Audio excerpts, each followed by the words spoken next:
Dubai میں کھیلے جانے والے ایشیا کپ ٹورنامنٹ میں بھارت کی پاکستان کے ہاتھوں 5 وکٹوں سے شکست کے بعد ہندو انتہا پسند حسب معمول آپے سے باہر ہو گئے اور کیچ ڈراپ کرنے والے ارش دیپ سنگھ کو خالصتان کا حامی اور ایجنٹ قرار دے دیا۔ میچ کے اہم موقع پر ارش دیپ سنگھ سے محمد آصف کا کیچ ڈراپ ہو گیا تھا،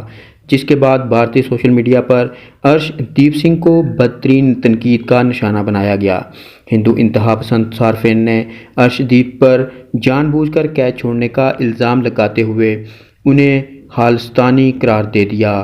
پاکستان کرکٹ ٹیم کے سابق کپتان کرکٹر محمد حفیظ نے ارش دیپ سنگھ کی حمایت میں ٹویٹ کرتے ہوئے کہا